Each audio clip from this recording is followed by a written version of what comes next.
selaku pengajar praktek saya dan teman-teman sekalian rekan sejawat saya di SD Jogoripo. Terima kasih karena telah meluangkan waktu berharganya untuk mengikuti kegiatan kita berbagi praktik baik di Kombel Jogger Squad. Hari ini kita akan bersama membahas dan mengulik tentang apa visi dari sekolah kita. Bagaimana cara kita untuk memperbaiki atau membuat visi, merevisi lagi visi kita, atau tetap menggunakan visi kita dengan menambahkan program-program di belakangnya. Mari kita ungkap, kita dukung, dan kita yakinkan visi dan prakarsa perubahan sekolah, khususnya untuk SDN Jogoripo.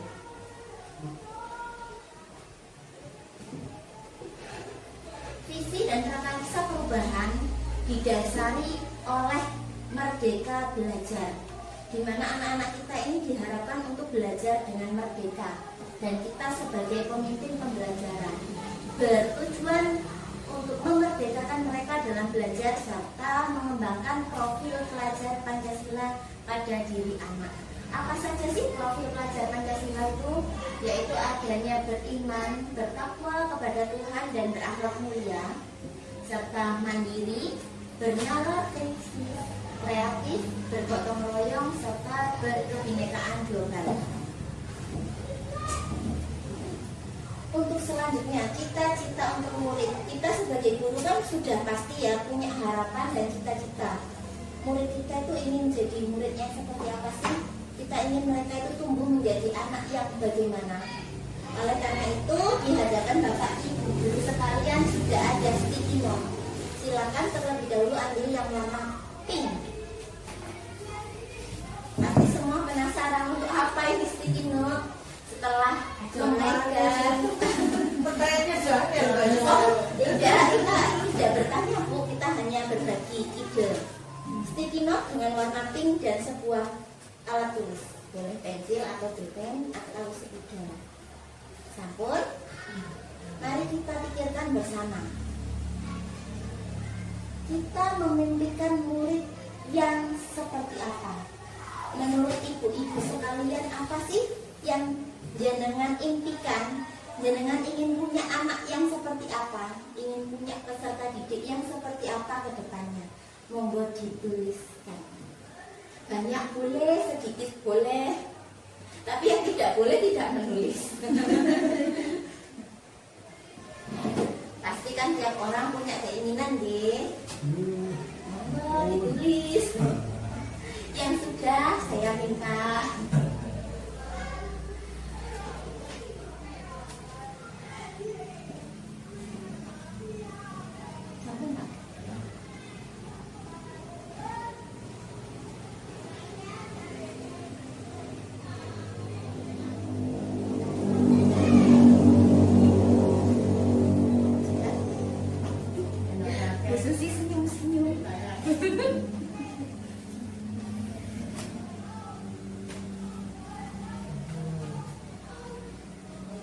Selanjutnya silakan dipegang dulu sticky note yang warna kuning.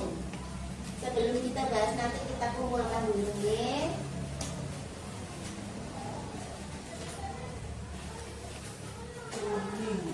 Kuning ya.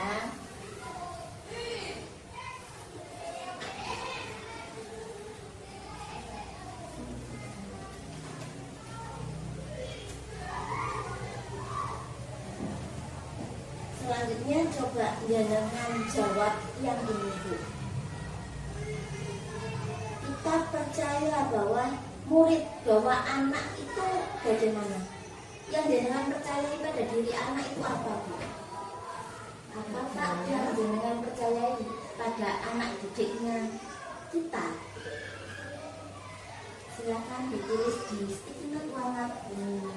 Kita percaya buku yang warna ini Bu, sudah. Setelah ini akan kita bahas bersama, kita kulik bersama.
Selanjutnya ke pertanyaan ketiga. Kita selesaikan dulu sampai 6 pertanyaan, geng. Silakan ambil sticky note yang warna hijau. Nah, ini pertanyaannya sangat mudah, Bu. Di sekolah kita mengutamakan saat di lingkungan kita bekerja, terutama di sekolah. Apa sih yang jenengan utamakan saat berada di sini? Monggo jenengan tuliskan di sticky note warna hijau. Apa yang paling kita utamakan saat ada di sekolah, saat ada di tempat kerja? Sudah.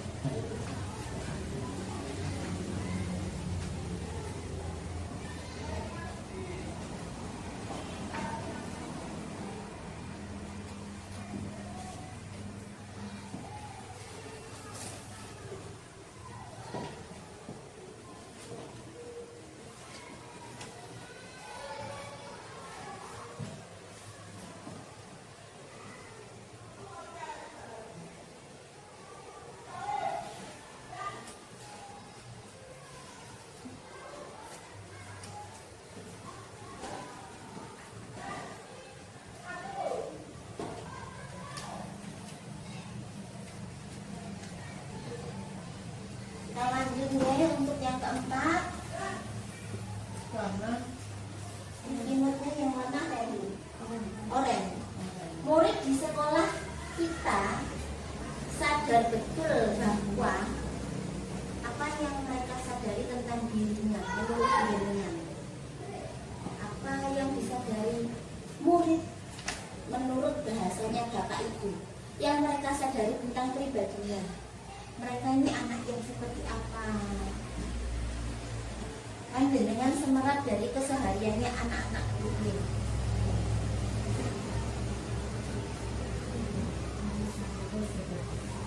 Murid di sekolah kita sadar betul bahwa tujuannya mereka sekolah itu apa, mereka ini anak yang seperti apa menurut bahasanya Bapak Ibu.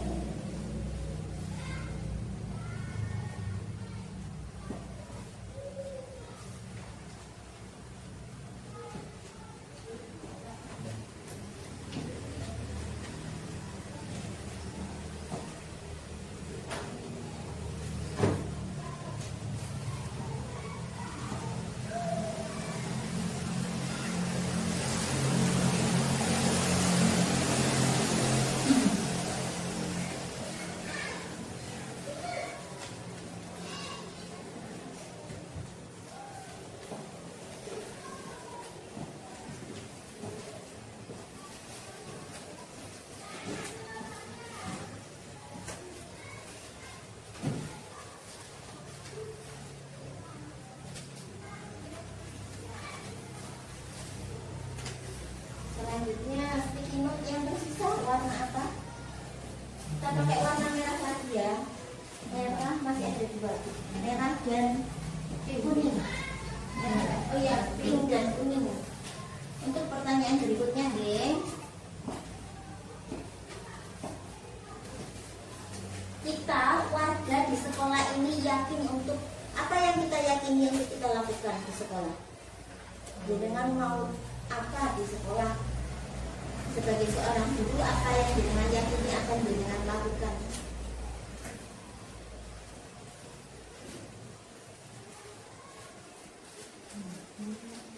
Kuning ya? Pink, pink Pak.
kita dan warga di sekolah ini paham bahwa kita semuanya di sini.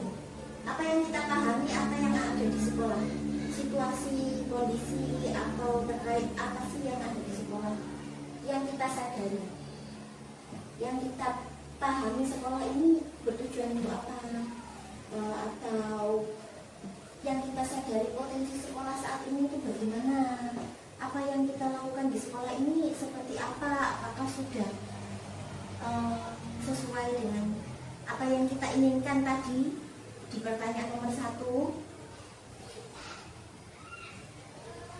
Ini semua pertanyaannya saling berhubungan Bapak Ibu.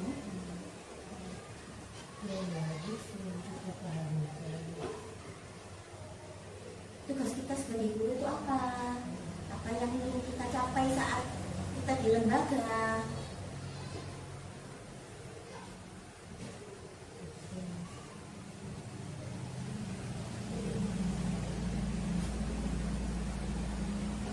Silakan dituliskan.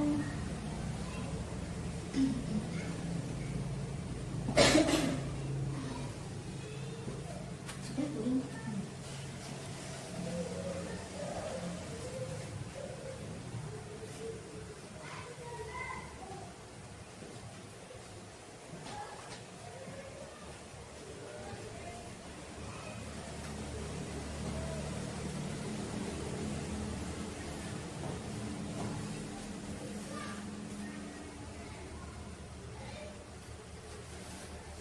Bisa membacanya.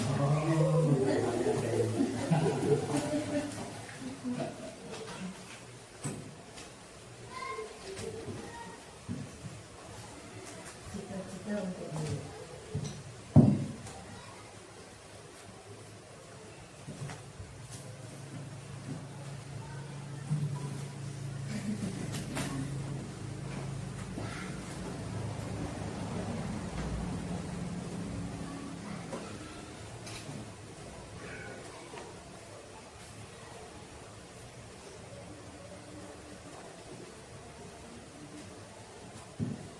Alhamdulillah, terima kasih sudah menyelesaikan 6 kuis. Mari kita kulik bersama, dimulai dari kuis yang pertama. Kita memimpikan murid yang titik-titik. Berdasarkan jawaban jenengan sekalian, kita baca ya. Ada yang ingin bermimpi punya murid yang berkarakter atau berakhlak mulia dan mengikuti perkembangan zaman. Ada yang saya memimpikan murid yang beriman dan bertakwa, memimpikan murid yang memiliki akhlak baik dan berbudi luhur, serta memimpikan anak yang berprestasi dengan wawasan global. Alhamdulillah, hampir sama. Saya pun juga menginginkan murid yang berbudi luhur serta berwawasan global. Jadi apa sih kesimpulan kita dari pertanyaan yang pertama? Apa yang kita inginkan untuk murid? Kita memimpikan dan mencita-citakan murid yang bagaimana? Berdasarkan ini tadi. Berakhlak yang baik, Akhlak baik, memiliki karakter, berkarakter, berbudi luhur, luhur, sama berwawasan, berwawasan global. sesuai perkembangan zaman. Setuju atau Bu? Oh, Pak. Karena itu tujuan kita mendidik mereka, ya kan? Yang kedua, kita percaya bahwa murid adalah titik-titik. Kita lihat dulu dari jawaban yang pertama. Murid harus berkembang sesuai kodratnya. Murid aset bangsa yang dikembangkan sesuai potensi. Beraneka ragam dengan karakter yang berbeda, serta percaya bahwa murid adalah anak unik yang perlu dibimbing. Wow. Iya, saya pun juga percaya mereka itu perlu dibimbing karena tiap anak punya karakter yang berbeda dan beragam, serta harus dikembangkan sesuai kodratnya menjadi generasi penerus bangsa. Kok cocok waktu waktu dijadikan kata ya. Murid adalah manusia yang unik, perlu dibimbing karena karakter yang berbeda sebagai aset penerus bangsa. Setuju mboten? Bahwa bahwa murid itu adalah murid. Definisi murid, definisi anak-anak adalah mereka manusia kecil yang unik, beraneka ragam karakternya, dan masih perlu dibimbing dengan tujuan sebagai penerus bangsa yang mampu berkembang sesuai kodratnya. Yang ketiga, di sekolah kita mengutamakan, coba kalau tangga khusus dengan mengutamakan siapa kalau di sekolah? Anak murid. Dengan tujuan apa mengutamakan anak murid? Khususin nervous. Ayo khususin apa? Kita kan cuma berbagi, nggak ujian ini. Aku paling gede mengutamakan siswa. Mengutamakan siswa, mungkin. Di sini ada yang menjawab mengutamakan siswa. Karakter siswa, pembelajarannya yang diutamakan. Ada yang mengutamakan potensi dari murid, serta ada yang mengutamakan potensi dari karakter. Sepaham, semuanya kita sepaham. Siapa yang kita utamakan saat di sekolah? Siswa. Dari diri siswa apa yang paling kita utamakan? Karakter dan potensinya. Karakter ini meliputi tingkah laku, potensi meliputi bakat dan ilmu pengetahuan anak. Itulah yang kita utamakan saat berada di sekolah. Apakah kita mengutamakan di sekolah itu jam istirahatnya? Bisa berbincang-bincang, tidak sih? Oh bisa jadi. Tetap yang kita utamakan siswa. Jadi kuis yang keempat. Murid di sekolah kita sadar betul bahwa apa sih yang bisa dari murid, apa sih yang bisa dari mereka saat di sekolah. Yang keempat ya, ini ada yang menjawab, murid di sekolah kita sadar betul bahwa mereka perlu disiplin, mereka memiliki potensi, mereka memiliki keterampilan, dan mereka belajar. Ya. Murid di sekolah kita sadar betul bahwa mereka ke sekolah tujuannya untuk belajar mengembangkan potensi, seperti tadi ada yang menjawab potensi, belajar mengembangkan keterampilan yang dimiliki, serta belajar untuk menjadi manusia yang disiplin dan berakhlak mulia. Yang kelima, kita warga di sekolah ini semuanya Bapak Ibu guru yakin untuk apa yang jenengan yakini saat datang ke sekolah. Ada yang menjawab mengembangkan potensi murid, ada yang menjawab mengembangkan potensi secara kenal, ada yang menjawab belajar dan berusaha mengembangkan kemampuan diri dan siswa. Saya setuju, saya pun juga berpendapat seperti itu. Saat saya datang ke sekolah, tujuan saya yang saya yakini, saya mau mengajar anak-anak. Saya mau belajar untuk mengembangkan diri dan belajar untuk mengembangkan anak-anak. Itulah ternyata kita semua satu hati Ibu. Coba semua satu hati. Terus yang kelima, yang keenam, kita dan warga di sekolah ini paham bahwa apa yang kita pahami saat mendidik, saat berada di sekolah, yaitu ini ada yang menjawab, saya paham bahwa guru harus bergerak menggerakkan komunitas untuk belajar sesuai dengan jiwa pendidik. Wah, itu nyontoh Pak Sugeng tadi ada bergerak. Saya dulu tergerak. Tahu jiwa memberi ulasan Pak Sugeng. Itu ilmu baru. Kita terinspirasi dari Pak Sugeng. Iya, tadi aku penting Pak, tak tulis nih dari Pak Sugeng. Tergerak menggerakkan. Saya tulis Pak, karena poin bagus itu.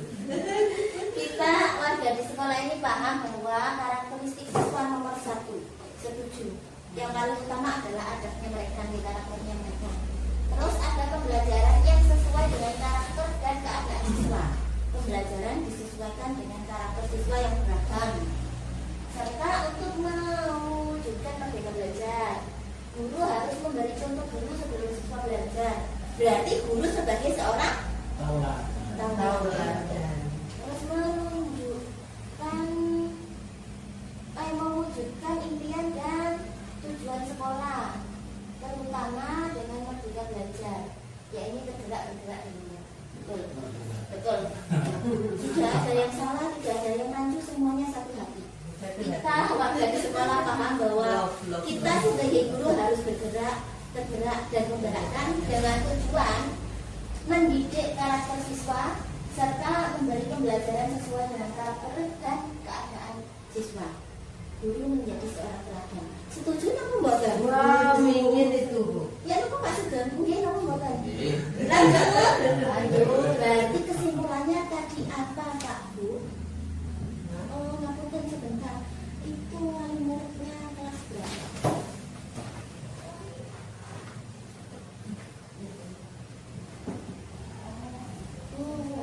Dari Saya. sains sekolah selanjutnya cari murid. Oke, kita lanjut ya. Kesimpulan dari kalimat runtang, monggo apa saja yang kita simpulkan tadi akan saya tulis dulu. Sebagai seorang kesimpulannya, sebagai seorang pendidik kita harus mendahulukan siapa Bapak Ibu? Sebagai seorang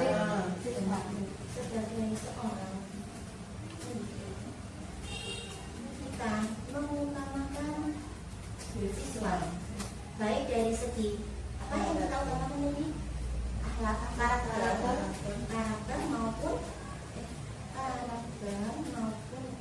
dan ilmu pengetahuan. Ilmu pengetahuan itu bisa ikut potensi ya, potensi yang ketahuan dia. Sebagai seorang pendidik kita mengutamakan siswa. Selain itu kita juga sebagai apa di sekolah? Sebagai contoh teladan bagi anak, ya, bagi murid, serta apalagi tadi dengan tujuannya apa?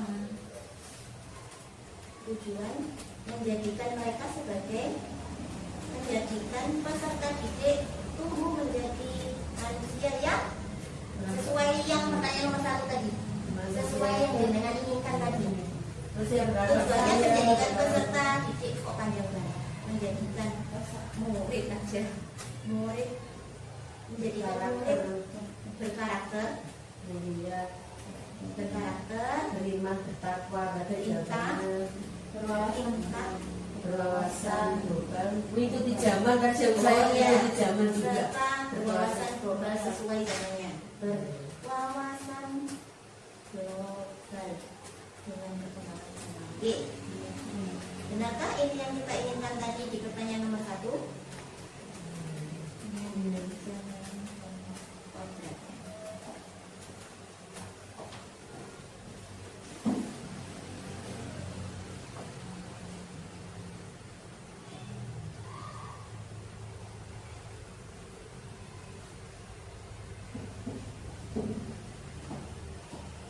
Apakah ini yang bisa kita simpulkan dari 6 kuis yang tadi?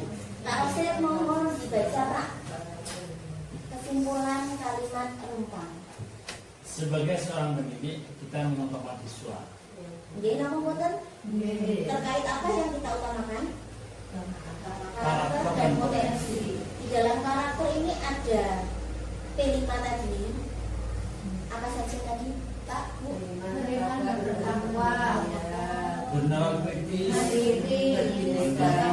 Mandiri mereka global. serta potensi dari segi bakat maupun dari segi ilmu pengetahuan dan keterampilan. Dia ngomong potensi. Selanjutnya apa lagi? Sebagai contoh Guru sebagai contoh atau teladan bagi siswa. Dengan tujuan apakah kita menjadi teladan? menjadikan murid berkarakter. Berarti ini tetap ada hubungannya dengan kuis yang nomor 1 sampai nomor 6 ya. Inilah Pak Sugeng kesimpulan yang didapat oleh Jogger Squad. Kami semua satu hati mendapat kesimpulan ini dengan jawaban yang sehati. berarti love kita ya. Kita lanjut ya. Selanjutnya visi sekolah lah Bu, Pak. Inilah visi sekolahnya Jogoripo yang kita buat tahun 2022 kemarin saat akreditasi. Monggo kita baca ini. Terwujudnya peserta didik yang religius, berkarakter, inovatif, dan cerdas. Apakah visi sekolah kita selama ini sudah selaras dengan cita-cita kita untuk murid? Apakah visi yang ini, Pak, Bu, itu selaras dengan visi yang barusan yang kita simpulkan? Masuk nopo dengan mboten? bahasa yang beda, cuma Iya, bahasa beda. masuk dengan bahasa yang beda. berbeda. Bahasanya beda. Ada tanya. Selanjutnya, adakah yang ingin disesuaikan atau ditambahkan dari visi sekolah kita? Apakah visi sekolah kita sudah pas dengan visi yang kita simpulkan tadi? Apakah ada yang ingin ditambahkan? Kalaupun menurut saya ini sudah pas dengan yang tadi. Cuma menurut saya ada yang ingin saya tambahkan terkait perkembangan teknologi yang belum dimasukkan di sini. Oh iya iya. Tadi kan punya kita ada ini ya. Iya, itu udah masuk inovasi zaman dan program. programnya. Inovasi itu kalau saya, menurut saya inovasi ini masuk pada potensi diri anak. Mungkin Pak Oh, Sugeng. iya. Bagaimana kalau kita tambahkan Iya boleh. kalimatnya jadinya bagaimana? Terwujudnya peserta didik yang religius berkarakter ini. Pak Sugeng, bagaimana ya? Saya mau minta pendapat dengan religius dan berkarakter. Apakah ini satu kubu? Karena mengingat berkarakter di bawahnya berkarakter tadi ada berintang. Di P5 tadi kan ada berintang. Religius kan masuk pada berintang. Bagaimana Pak? Apakah religius ini perlu diringkas menjadi terwujudnya peserta didik yang berkarakter, profil belajar Pancasila, inovatif, cerdas serta berwawasan global dan Terima berintegrasi. kasih. Saya bantu. Iya, Pak. Religius sama berkarakter itu berbeda. Oh. Oke. Kan religius kan ada agama Islam, ada agama Kristen. Tapi kalau sudah karakter, itu meskipun kita beragama, kadang karakter kita tidak sesuai. Dan ada yang namanya ateis juga ya, tapi karakternya bagus. Nah, jadi harapannya religius ini adalah kenapa ditaruh di depan, nah, karena memang intinya kita harus beragama. Arahnya kemana? Agama itu memiliki karakter. Tidak betul itu. Tinggal memang sesuai tadi yang disampaikan oleh Bu Anissa, teknologinya, IP-nya. Pak, mohon dibantu untuk membuat kata kalimatnya. Untuk 2 tahun lagi. Karena sama ya Pak, 2 tahun lagi. Isi Terwujudnya, mohon Bu, ditulis dulu nanti saya tulis di sini. Bagaimana menyusun kalimatnya agar teknologi tadi bisa masuk? peserta didik yang religius, berkarakter, Inovatif, cerdas dan masih menunggu revisi. inovatif, Oh, ini. Kalau kita bahan koma, iptek. pengembangan iptek, inovatif,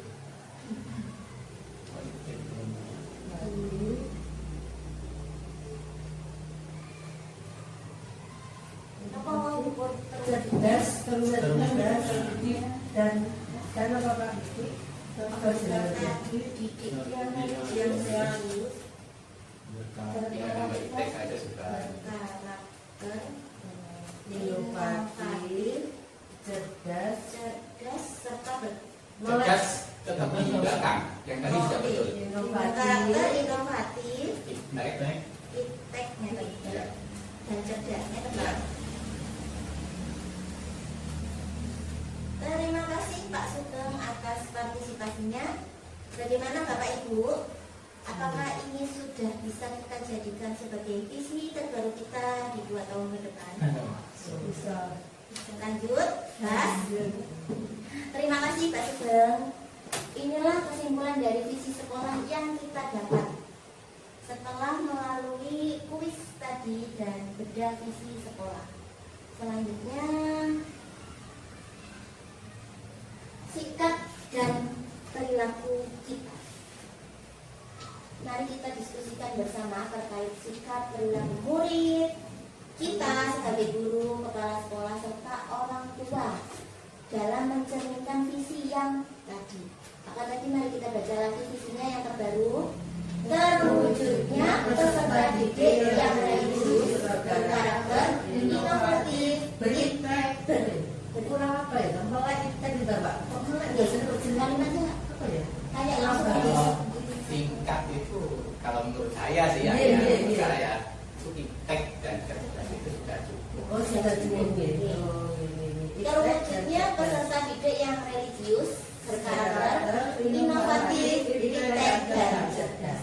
Jadi di sini kita itu menginginkan mereka ini tumbuh jadi anak yang beragama, serta tumbuh menjadi anak yang berkarakter, bertingkah laku, beradab mulia, serta lain sebagainya sesuai yang tadi sudah kita lihat di film. Serta mereka menjadi manusia yang inovatif serta melek teknologi sesuai dengan zaman dan tumbuh menjadi siswa yang cerdas. Mari kita diskusikan perilaku sikap murid dalam mencerminkan visi tadi. Untuk mensukseskan visi tadi terlaksana dengan baik, kita dulu Pak Bu, karena tadi kan di awal kita sebagai tauladan ya, apa sih yang bisa kita lakukan? Langkah awal apa yang bisa kita lakukan untuk visi tersebut terjalan? Ayo silakan. Paling tidak ya kita berusaha melaksanakan kewajiban sesuai dengan aturan-aturan yang ada di sekolah. Itu foksi, taat Aturan juga. Jadi anak nanti mencontoh disiplin kita. sebagai teladan berarti anak bisa mencontoh kita. Terus selain itu hal paling dasar Perilaku. mungkin kita bisa datang lebih awal. Jadi anak-anak juga mencontoh bapak ibu guru datang pagi, kita pun juga harus datang pagi, mungkin seperti itu. Kalau dari perilaku murid, apa sih yang mencerminkan bahwa visi itu sudah berjalan dan mulai tertanam di diri anak? Kebiasaan siswa tiap hari. Kebiasaan. Iya, contohnya seperti salim, salam, Iya, adab. senyum, kemudian berdoa, lalu Interaksi, dengan disiplin pun juga seperti itu, bisa dilihat dari kedisiplinan anak-anak. Iya, berseragam. Terus bisa dilihat dari gotong royongnya mereka saat membersihkan kelas, nih. Berarti itu bisa mencerminkan salah satu visi kita sudah mulai diterapkan, sudah mulai tertanam pada karakternya anak. Kalau dari kepala sekolah, oh ya, tadi mungkin sama seperti guru bisa menjadi teladan guru. Untuk kalau kepala sekolah bisa menjadi teladan bagi kita dan untuk murid. Izin boleh sedikit memberikan gambaran. Ini silakan Kak. Ini pun juga cita-cita saya juga, dengan sama-sama kita memiliki cita-cita.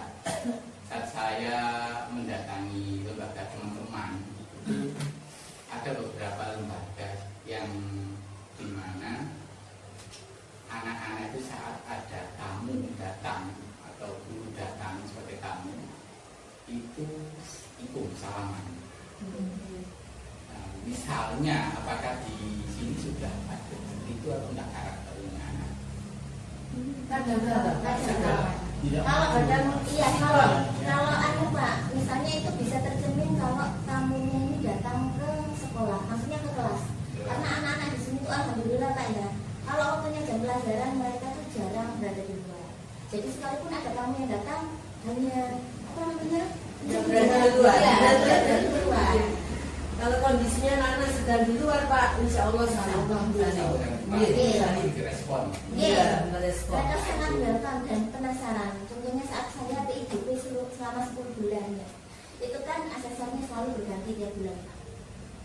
Yang kelas 1, saya kan kelas 1 nih. Alhamdulillah mereka itu ada yang takut, dikira dokter mau nyuntik gitu. Tapi ada yang penasaran, malah berani tanya, duduk sama pengawas saya. Pak, rambutnya kok putih? Jadi interaksi mereka itu polos betul Pak. Jadi karakter anak sebenarnya sudah ada. Ya. Itu hal yang kadang sepele tapi sangat sangat berpengaruh berarti di perkembangan pada anak nanti ke depannya. Serta kita lanjutkan, kalau dari orang tua apa yang mencerminkan bahwa orang tua itu juga menerapkan visi kita untuk mendidik anak menjadi berkarakter. Ada grup-grup apa itu komunitas wali murid, ikut serta waktu kegiatan kita ada kegiatan itu. Berarti adanya ikut serta paguyuban pada setiap program sekolah. Contohnya ya kayak kemarin Dukungan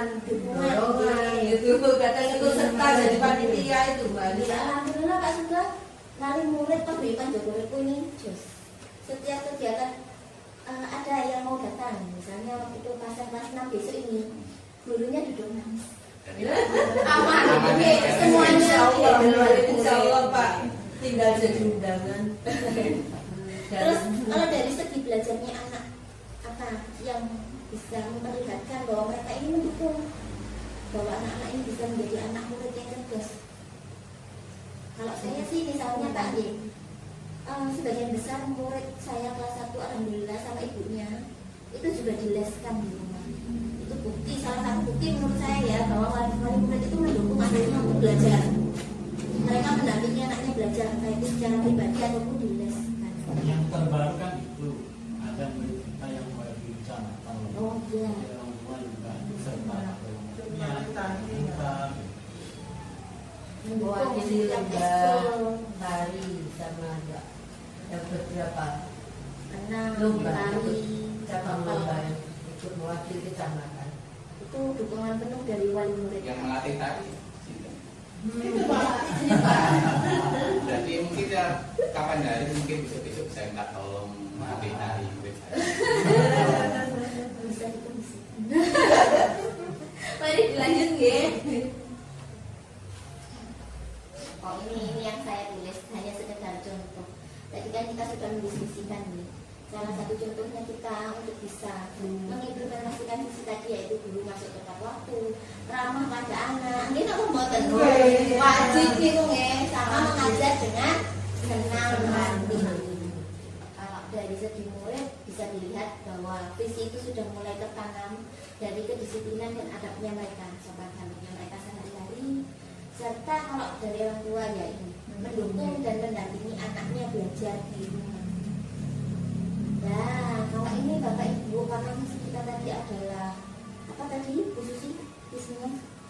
Terwujudnya perwujudan yang religius, berkarakter, inovatif, Cerdas. maka saya ingin membuat program untuk untuk mengimplementasikan visi-visi kita. Apa sih yang bisa kita lakukan untuk visi tersebut terjalan? Saya menggunakan kalimat prakarsa perubahan. Kalimat prakarsa perubahan itu adalah kalimat pemicu, pemacu, penggelutik, menumbuhkan karakter profil pelajar Pancasila pada pribadi murid dari segi religius maupun karakternya. Assalamualaikum warahmatullahi wabarakatuh. Waalaikumsalam. Selamat datang di Kombel Jogor Squad. Ini adalah Kombel Komunitas Belajar Jogoripo Squad. Hari ini kita akan melakukan diseminasi budaya positif untuk Bapak dan Ibu guru sekalian. Terima kasih atas kedatangannya. Mari kita mulai dari budaya positif di sekolah.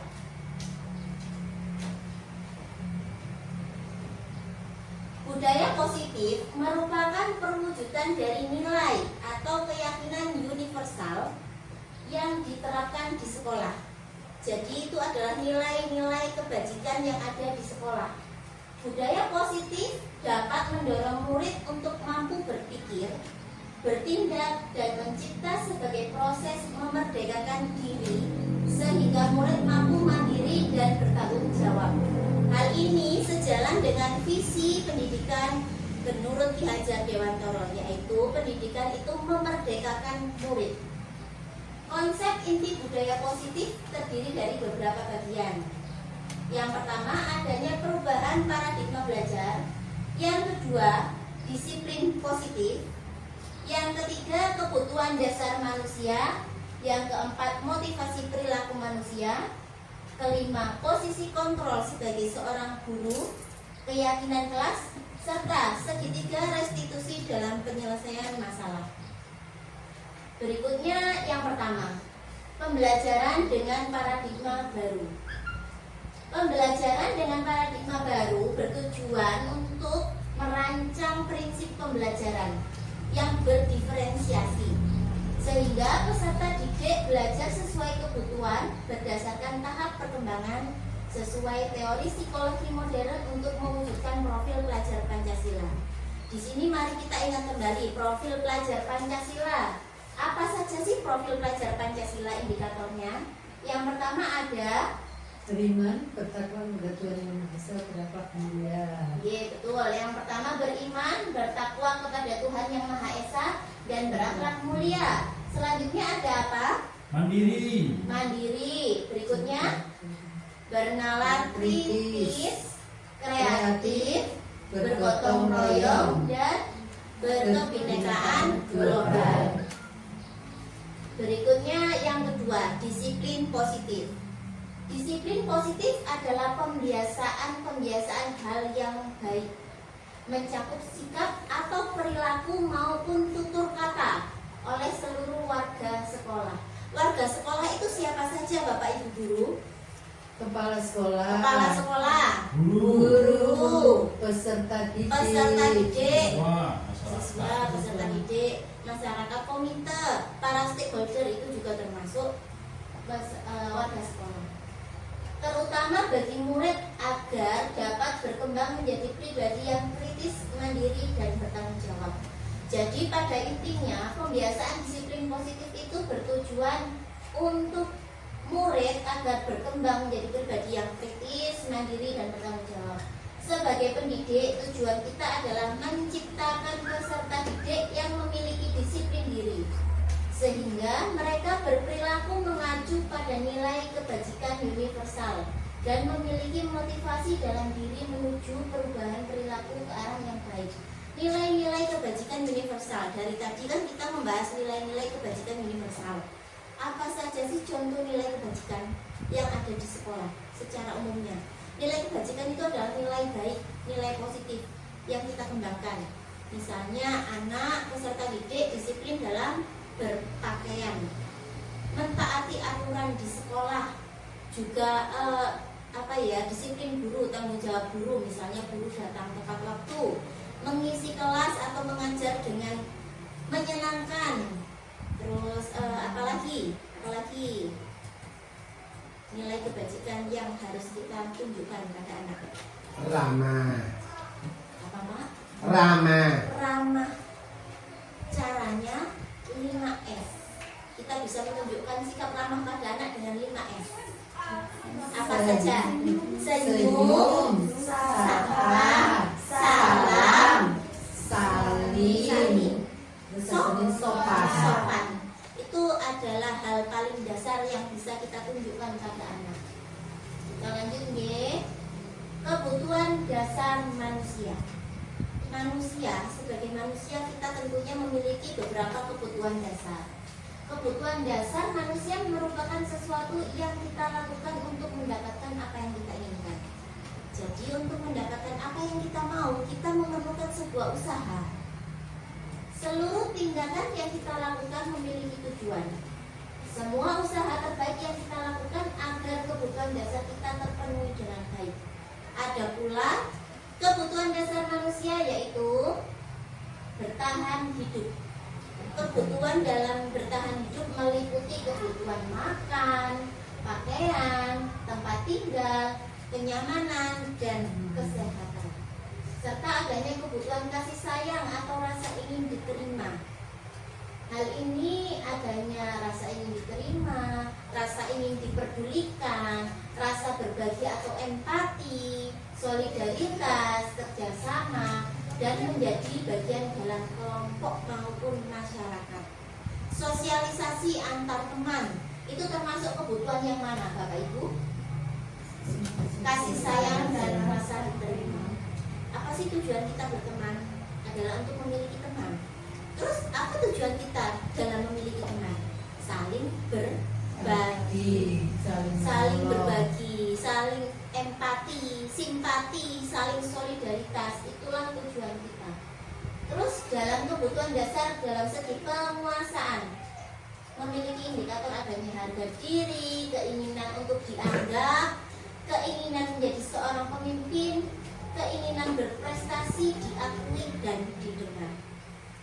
Ada pula kebutuhan dasar manusia mengenai kebebasan. Hal ini indikatornya adalah mandiri.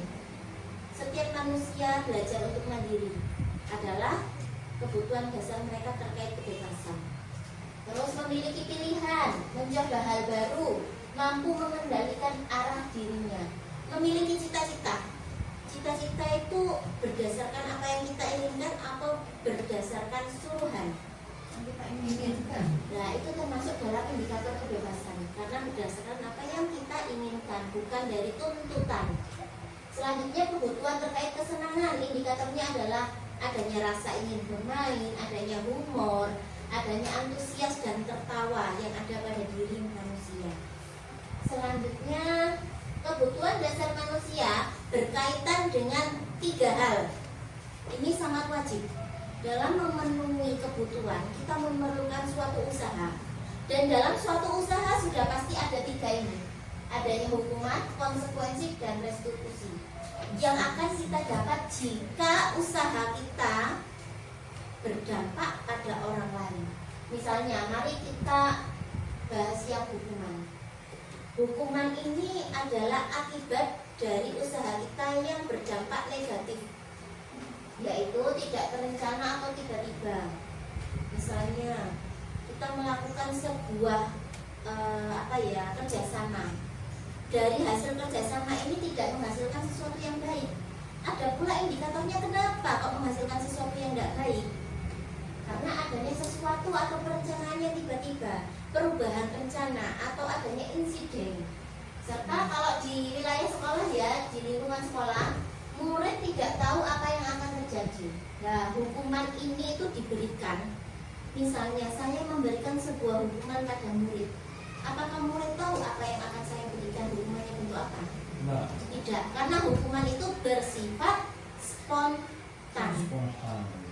Terus adanya bersifat satu arah. Jadi yang memberi hukuman adalah satu arah. Bukan misalnya ya di kelas, kita berada di sebuah kelas, ada salah satu murid yang melakukan kesalahan. Yang bersifat sebagai penghukum atau hukuman adalah satu orang, bukan seluruh kelas. Serta adanya hukuman berupa fisik atau psikis. Lah, di sini hukuman itu ada 2 bentuk, verbal maupun non verbal. Verbal bisa disebut sebagai ucapan. Kita ada kalanya ya kita menghukum itu dengan sebuah ucapan. Ada kalanya kita menghukum dengan fisik atau non verbal. Jadi hukuman itu ada 2, yang namanya fisik itu non verbal dan verbal itu adalah psikis atau mentalnya yang dihukum. Yang kedua adalah konsekuensi dari apa yang kita lakukan. Konsekuensi ini dilakukan secara terencana, disepakati secara bersama-sama seperti keyakinan kelas itu dibuat bersama seluruh anggota sesuai peraturan, dan ini berdampak membuat murid tidak nyaman, bukan menghukum secara fisik tapi membuat murid merasa bersalah. Terus sikap guru selalu memonitor murid. Nah, di sini sikap guru ini sebagai pemantau atau manajer. Nanti akan kita bahas di belakang. Yang ketiga, restitusi. Bisa dikatakan restitusi ini adalah akibatnya. Jika ada sebabnya, inilah akibatnya. Yaitu proses menciptakan kondisi bagi murid untuk memperbaiki kesalahan. Proses kolaboratif yang mengajarkan murid untuk mencari solusi sendiri. Kita mencontohkan begini ya Bapak Ibu. Jika anak tidak mengerjakan PR saat pelajaran matematika dimulai, dia tidak bisa mengumpulkan, tidak bisa ikut berkontribusi aktif dalam kegiatan matematika. Lalu apa yang harus anak ini lakukan untuk menebus kesalahan tersebut? Dengan mengerjakan PR di luar jam matematika. Misalnya saat teman-teman istirahat, si anak ini tidak istirahat, melainkan mengerjakan PR. Di sana kita sudah mencakup adanya hukuman, tidak istirahat. Restitusinya adalah mengerjakan, mencari solusi agar dia tetap bisa memahami pelajarannya. Jadi hukumannya dilakukan, tapi restitusinya ada, solusinya ada. Selanjutnya posisi kontrol. Inilah yang tadi kita bahas sejenak.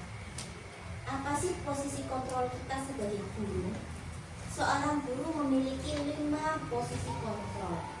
Antara lain adanya penghukum. Guru bisa sebagai penghukum. Guru juga bisa sebagai pembuat merasa bersalah. Tapi guru juga bisa sebagai teman, guru juga sebagai pemantau, dan guru juga sebagai manajer. Mari kita baca dulu untuk memahami apa saja posisi kontrol ini. Kita baca bersama. Di sini ada yang namanya teks percakapan ya. Mari kita pahami melalui teks percakapan. Yang pertama, di sini kita akan mencoba memahami posisi kontrol guru sebagai seorang penghukum dengan subjeknya adalah murid bernama Adi yang terlambat datang ke sekolah.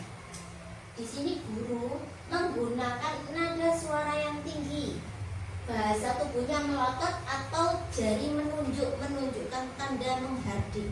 Itu adalah sikap guru sebagai seorang penghukum. Contohnya, minta tolong Pak Rose untuk dicontohkan berdasarkan nada suara tinggi dan bahasa tubuhnya. Silakan Pak Rose dibaca. Iya. Terlambat lagi, pasti terlambat lagi.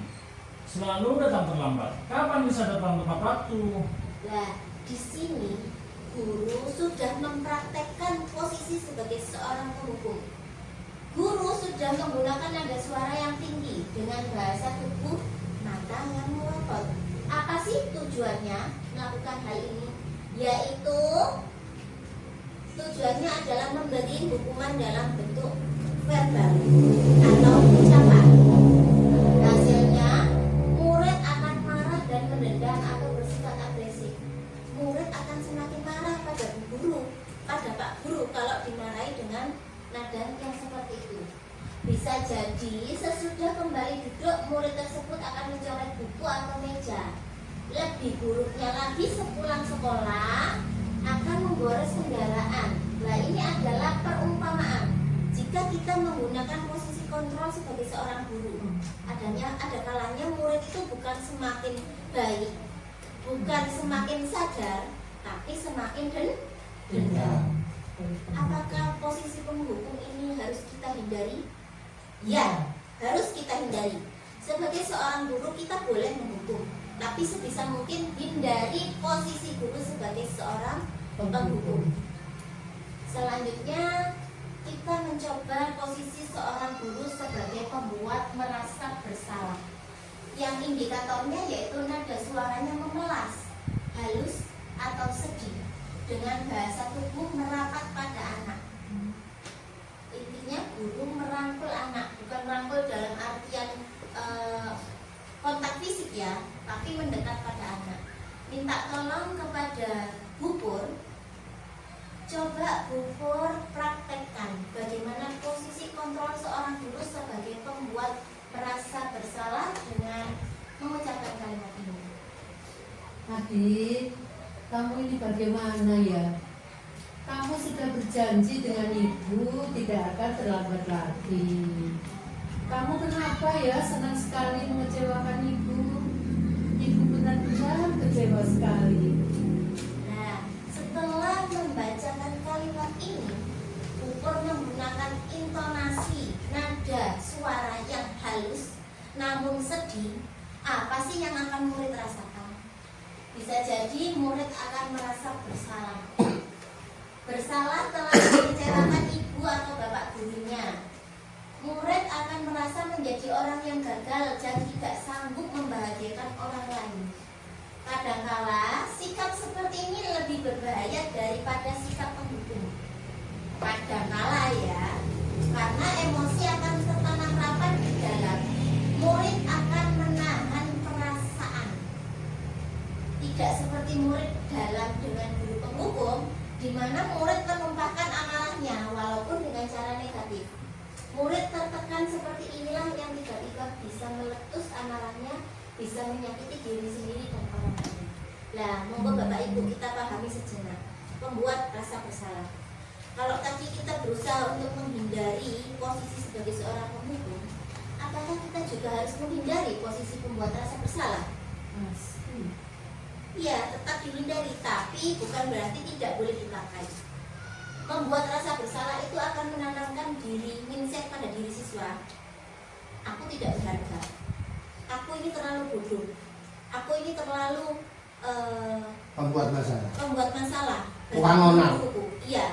Hal itu akan membuat anak berdampak emosionalnya itu rendah. Maksudnya dia tidak percaya diri. Minder. Anak tidak percaya diri. Itulah yang harus kita hindari. Membuat rasa bersalah boleh, tapi juga harus dihindari. Terus sikap posisi kontrol guru yang seperti apa yang harus kita jalankan, yang harus kita lakukan di sekolah tanpa harus menyakiti emosional anak, psikis anak. Kita lanjut ke berikutnya. Teman dengan berindikator nada suaranya ramah, akrab dan bercanda, dan bahasa tubuhnya merapat pada murid, mata dan senyum. Coba Bu Isti, mari kita praktekkan bersama Bu Isti. Dibaca dengan nada yang ramah dan akrab kepada siswa. Silakan. Tadi, ayolah, bagaimana sih kamu? Kemarin kamu sudah janji ke Bapak, bukan? Kenapa terlambat lagi? Sambil tertawa dia. Ya, sudah tidak apa-apa. Duduk dulu sana, nanti Pak Guru bantu. Kamu ini sambil senyum-senyum. Terima kasih. Ya, disinilah posisi kontrol yang paling tepat kita lakukan sebagai seorang guru, yaitu posisi kontrol sebagai seorang teman. Guru sebagai teman anak dengan nada yang ramah, akrab, dan penuh candaan, tapi tetap memwibawa, sehingga guru itu tetap ada batasannya. Oh, ini guru saya. Oh, ini Pak Guru saya.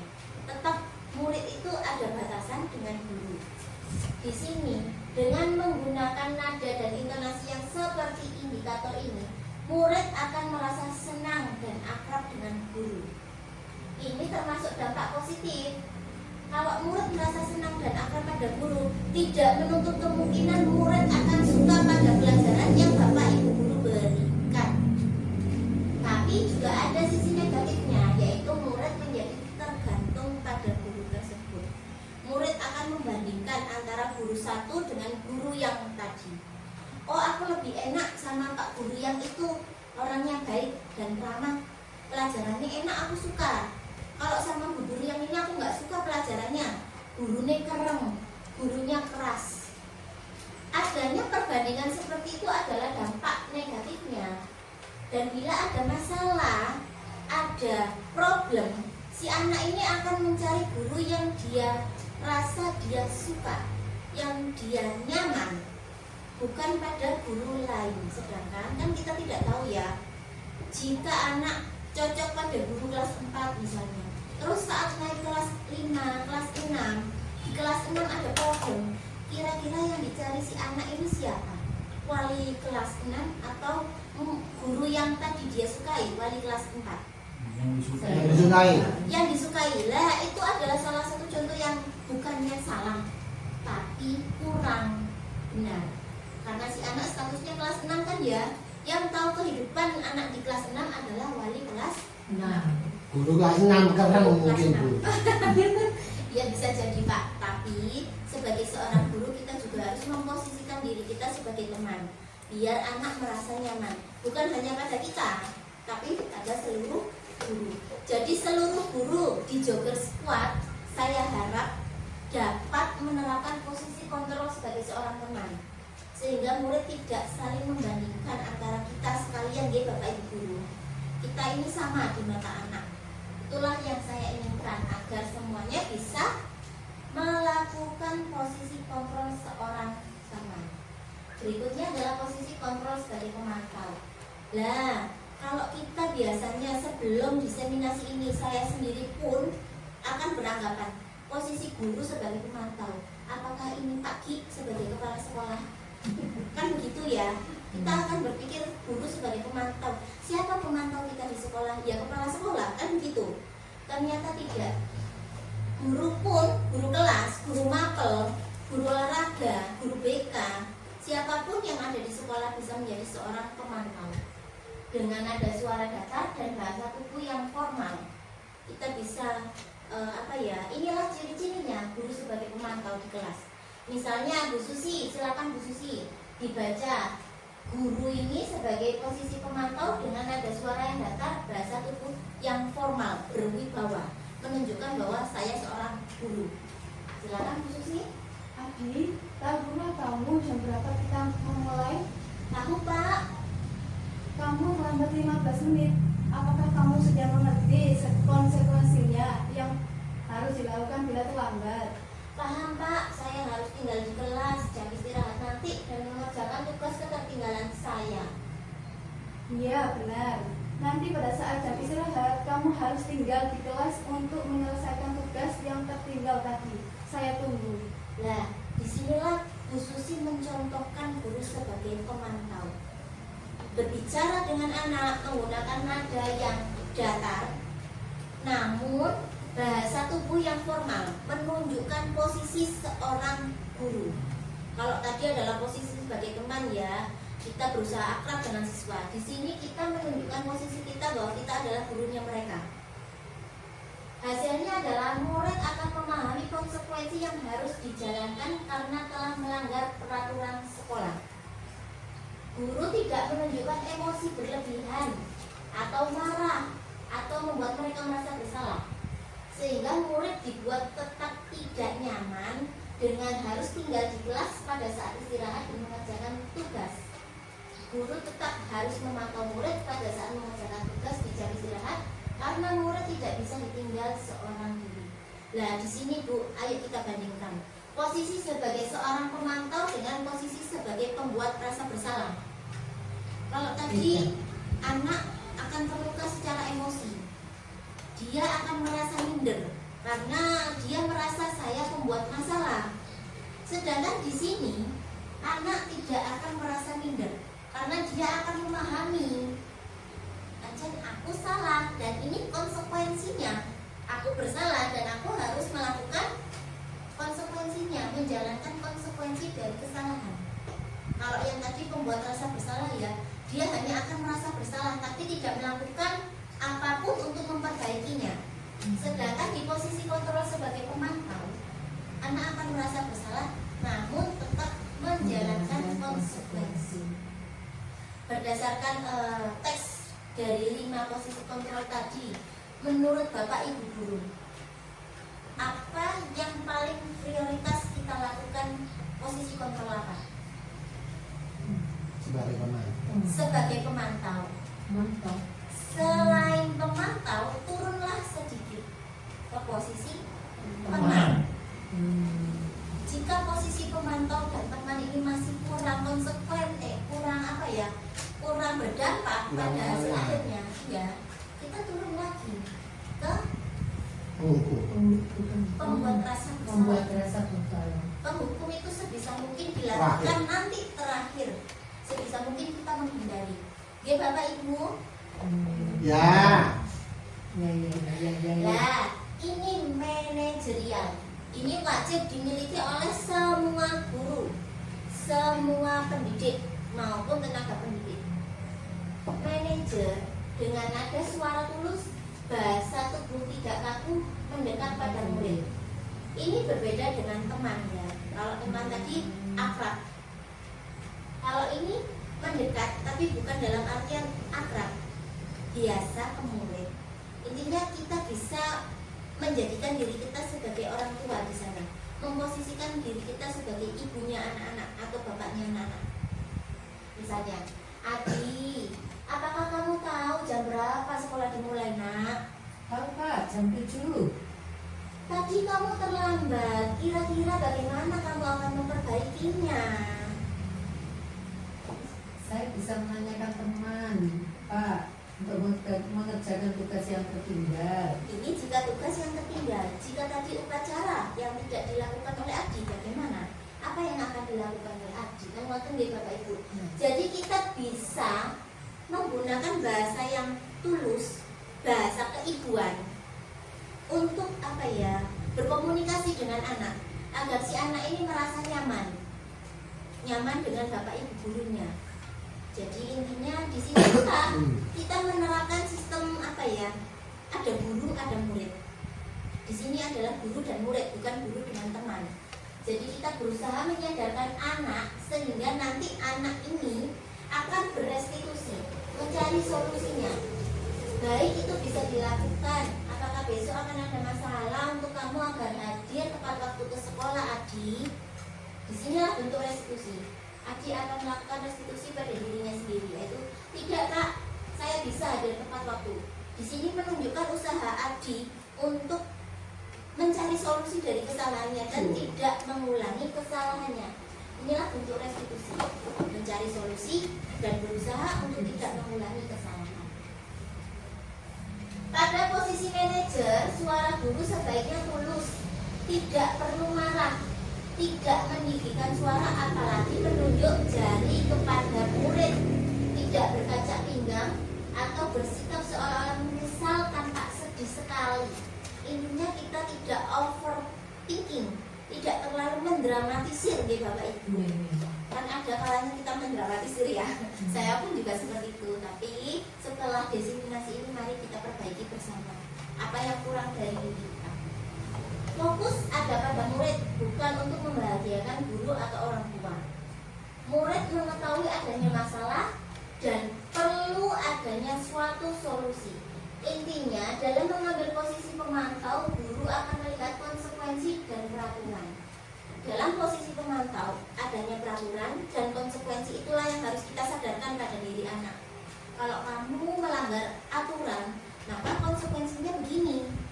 Kalau kamu melanggar perintah, maka konsekuensinya begini. Solusinya apa untuk memperbaikinya? Itulah tujuan kita sebagai posisi manajer. Tapi ya Bu, Pak, dalam posisi manajer, guru akan mengembalikan tanggung jawab pada murid untuk mencari jalan keluar. Nah, disinilah perbedaannya posisi pemantau dengan posisi manajer. Kalau posisi manajer, guru akan melihat dan mengembalikan tanggung jawabnya pada murid. Kamu membuat kesalahan. Sekarang bagaimana caramu untuk memperbaiki kesalahan? Itulah posisi manajer. Sedangkan kalau pemantau, kamu melakukan kesalahan berdasarkan aturan apa yang harus dilakukan. Jadi kalau manajer ada konsekuensi sesuai aturan, ada aturannya juga. Kalau melanggar aturan ada konsekuensi sesuai aturan. Sedangkan kalau dalam posisi manajer ada aturan, ada konsekuensi, ada restitusi, ada solusi. Nah solusinya ini harus anak cari sendiri. Guru hanya sebagai manajer, hanya melihat dan membimbing. Selanjutnya, contoh lain dari penerapan 5 posisi kontrol guru. Kasusnya yaitu murid tidak mengerjakan tugas yang diberikan guru. Ini adalah salah satu yang harus kita hindari nih. Dengan posisi penghukum, guru menyuruh anak untuk berdiri dengan sebelah kaki di depan kelas. Apakah Bapak Ibu guru masih melakukan hal ini? Tidak, nggih. Yang kedua, membuat merasa bersalah dengan mengatakan kalimat ini. Kesekian kali ya ibu ingatkan, kamu senang ya melihat ibu terus-terusan bertindak seperti ini. Hal ini akan menyakiti emosi anak, akan membuat anak merasa saya pengacau, akan membuat anak merasa minder. Ya, kira. Kita tidak ya melakukan ini ya Bu ya. Bu. Tidak. Jangan membuat anak sebagai biang kerok itu tadi katanya Bu ya. Selanjutnya, posisi sebagai teman. Ayo dong kamu kerjakan tugasnya, nanti kalau sudah selesai kita main game. Nah ini boleh kita lakukan dengan bermain game. Nah bermain game itu adalah salah satu penggelitik agar anak merespon, agar anak melakukan tugas. Kita iming-imingi dengan main game setelah menyelesaikan tugas. Sebagai posisi pemantau, guru bisa melakukan sebagai posisi pemantau, guru bisa menyadarkan diri anak akan kesalahannya dan mengetahui konsekuensinya. Sekarang selesaikan dan segera kumpulkan. Guru memerintahkan anak untuk menyelesaikan dan mengumpulkan. Menyelesaikan ini adalah bagian dari tugas yang tidak dilakukan, dan mengumpulkan ini adalah bagian dari konsekuensi. Selanjutnya yang harus kita lakukan setiap hari sebagai manajer, Pak Bu, apakah kamu tahu kesalahanmu? Nah di sini intinya kita menyadarkan dulu anak apa kesalahannya si anak. Anak tahu kesalahannya sendiri. Anak tahu kesalahannya sendiri. Terus keyakinan sekolah apa yang kamu langgar? Di tiap kelas itu kan ada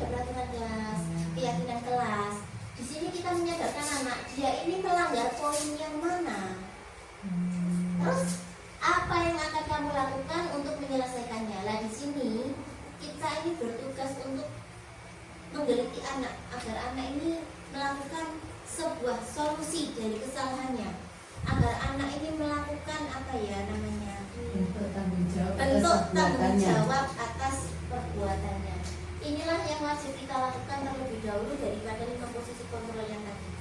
Yang lain boleh dilakukan, tapi yang harus dan wajib terlebih dahulu kita lakukan adalah posisi kontrol guru sebagai seorang manajer.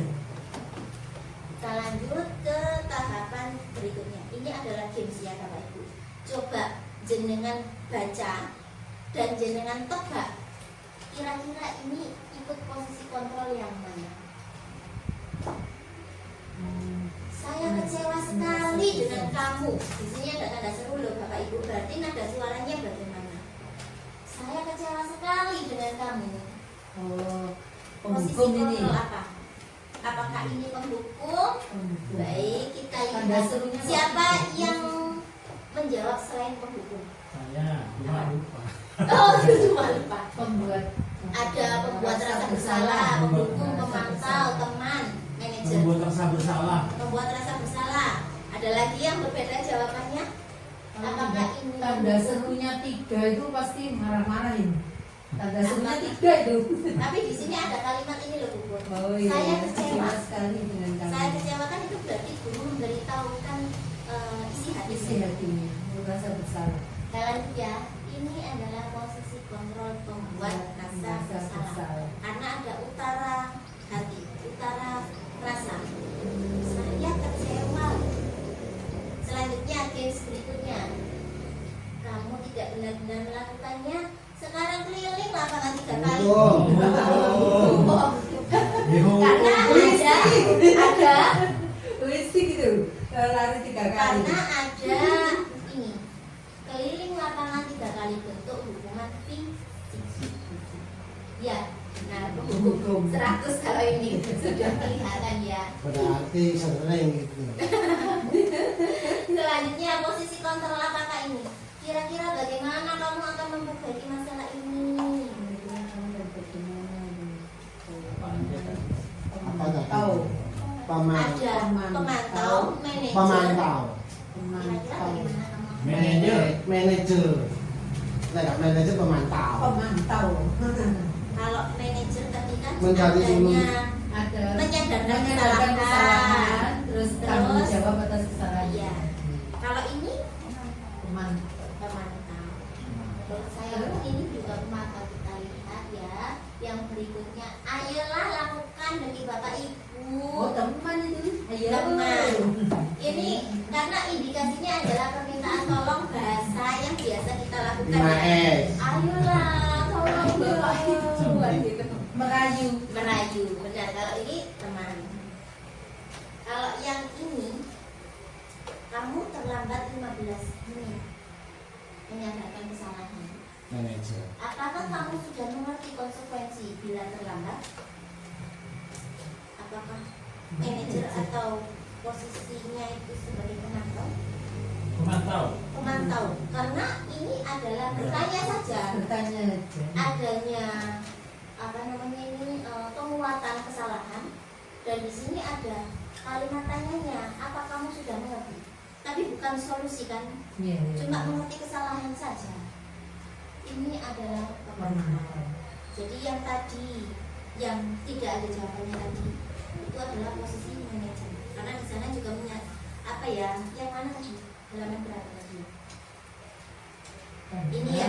Kira-kira bagaimana kamu akan memperbaiki masalah ini? Karena ini adalah menanyakan terkait solusi. Solusi. Di sini guru sebagai manajer.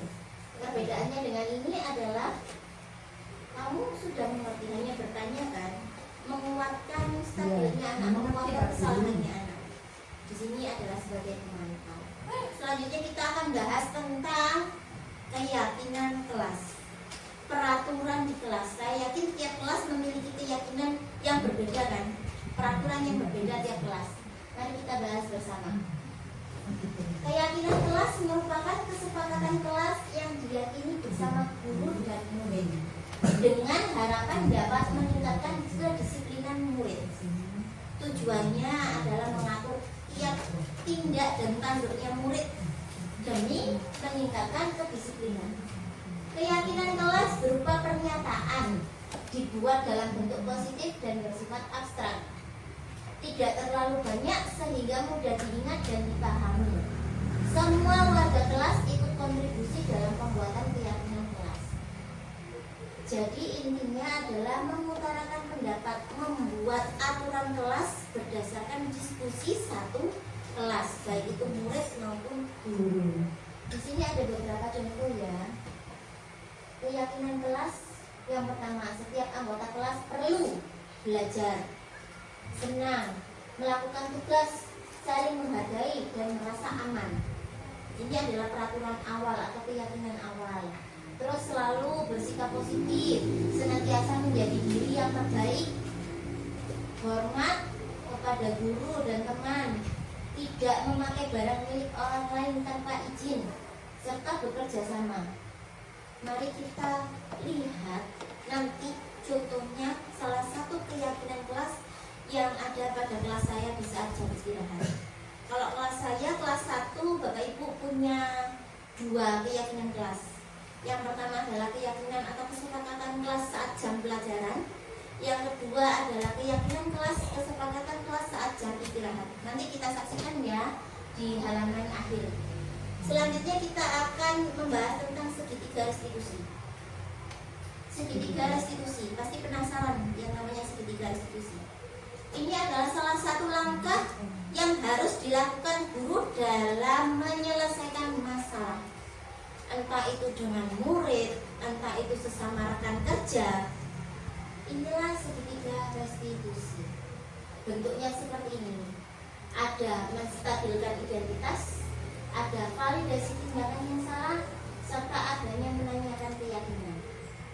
Segitiga restitusi adalah suatu proses dialog yang dijalankan guru atau orang tua agar dapat menghasilkan murid yang mandiri dan bertanggung jawab. Bertujuan mendisiplinkan kepositifan, memperbaiki diri setelah adanya sebuah kesalahan. Restitusi bukan untuk menebusinya. Restitusi bukan untuk menebus kesalahan, namun untuk belajar dari kesalahan. Apa saja sih bagian dari restitusi? Yang pertama tadi kan ada menstabilkan identitas. Kita pahami dulu apa artinya menstabilkan identitas. Menstabilkan identitas itu adalah memberikan penguatan kepada anak bahwa berbuat salah itu manusiawi. Kalau ada anak kita yang salah, enggak apa-apa nak, salah itu manusiawi. Bu guru pun juga pernah berbuat salah. Tidak ada manusia yang sempurna. Bapak Bu guru juga pernah melakukan kesalahan seperti itu. Di sini Bapak Ibu guru tidak tertarik, tidak mengulik untuk mencari siapa yang salah, tapi mencari solusi dari permasalahan. Dan murid pun juga begitu, berhak merasa bahwa ini bukan hanya salah saya, berhak merasa saya salah, tapi kan bukan berarti saya harus dihukum. Berhak merasa saya salah, teman saya pun juga salah, bukan kesalahan saya sendiri. Jadi murid hak merasa seperti itu. Selanjutnya kalau tadi ada menstabilkan identitas, maka juga ada yang namanya validasi tindakan yang salah. Kita bisa melakukan validasi tindakan yang salah dengan melontarkan kata atau mengucapkan kata-kata seperti ini. Kamu pasti punya alasan nak, mengapa melakukan itu. Mas, opo ose pengen kok ngono? Do opo ose? Kan gitu biasanya kita sebagai guru ya.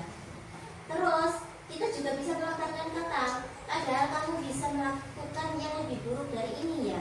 Intinya ini adalah menyindir anak.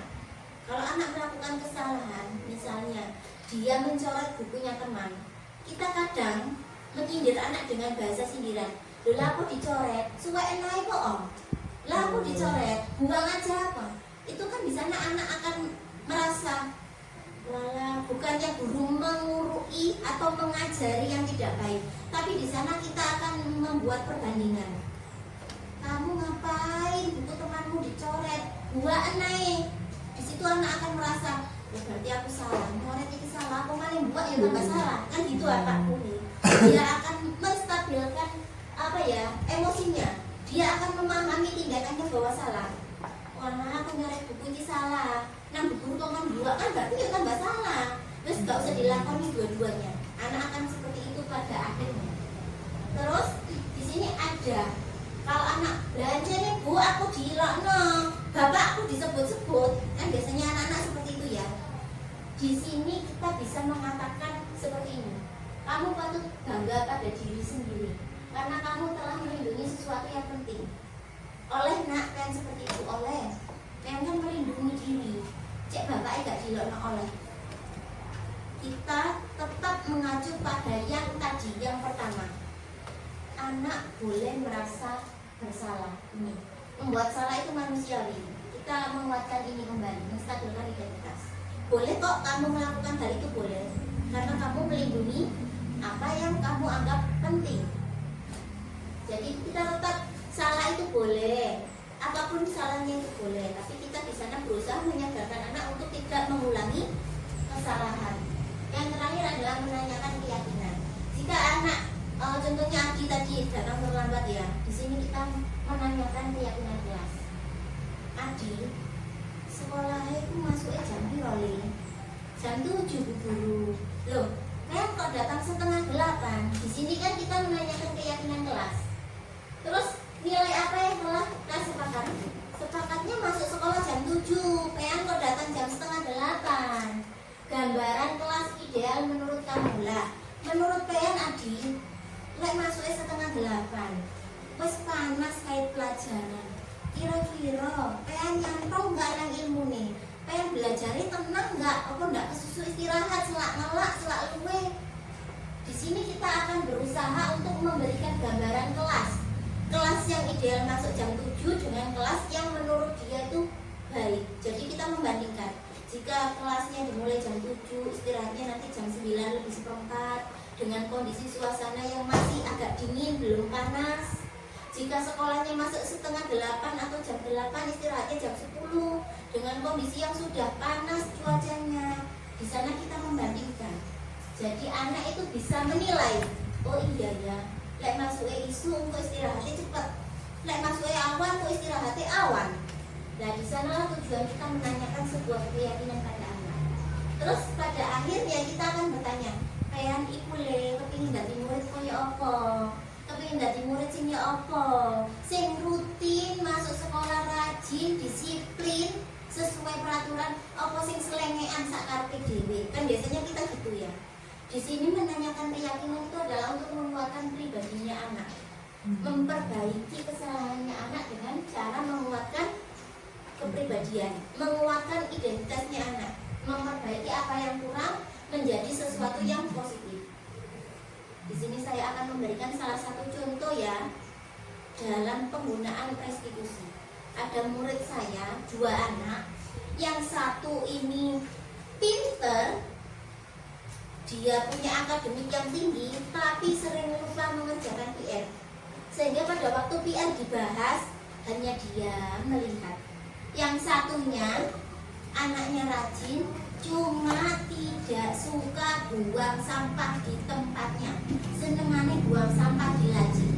Mari kita memposisikan diri kita sebagai teman di sana, tapi juga memposisikan kita sebagai seorang manajer. Dan juga penggunaan segitiga restitusi melalui contoh video berikut. Mari kita saksikan bersama ya.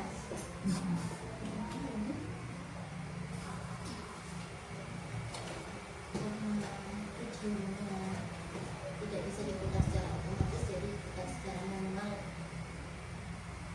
Siapa itu? Kelas 1 Pak Sela Pak. Ini statusnya Sela. Gurunya siapa? Oh ini bu guru siapa ya? Kurang paham saya. Kurang keras bu. Tidak ada soalnya geng. Ini Sela murid kelas 1 yang berpangkat sampai PR. Maaf ya kurang keras Bapak Ibu. Saya diam dulu biar bisa dengar.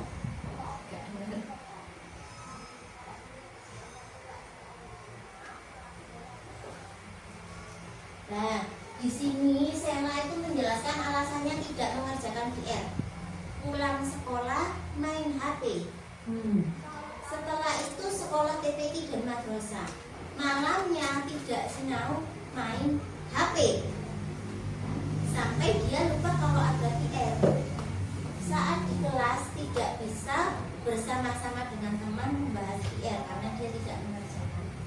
Di sini sikap saya sebagai seorang guru adalah yang pertama, menanyakan dulu alasannya kenapa tidak mengerjakan PR. Yang kedua, di sini saya juga memberi pengertian kepada Sela.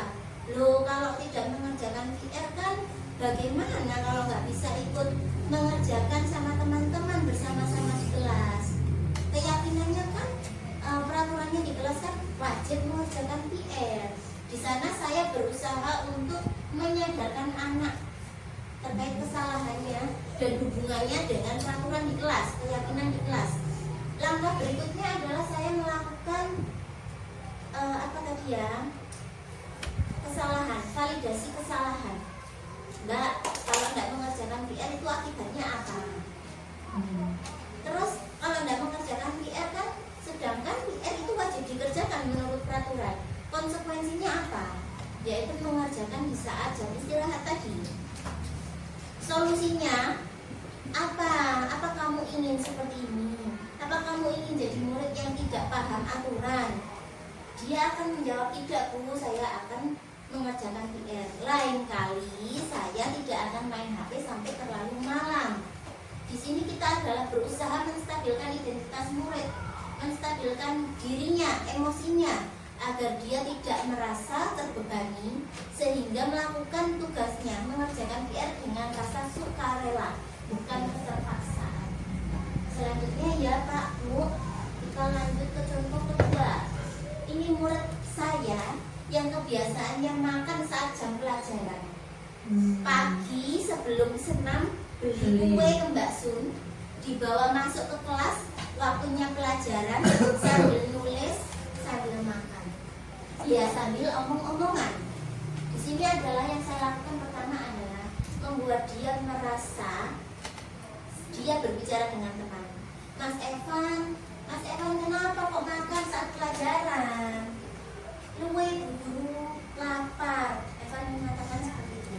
Loh, gak masak Pak Ibu? Nah, masak Bu Guru. Terus kenapa kok pengen gak sarapan? Gak seneng iwak tempe Bu Guru. Di sini kita juga harus menyadarkan anak bahwa tempe itu juga makanan yang diperlukan, bergizi, penuh protein.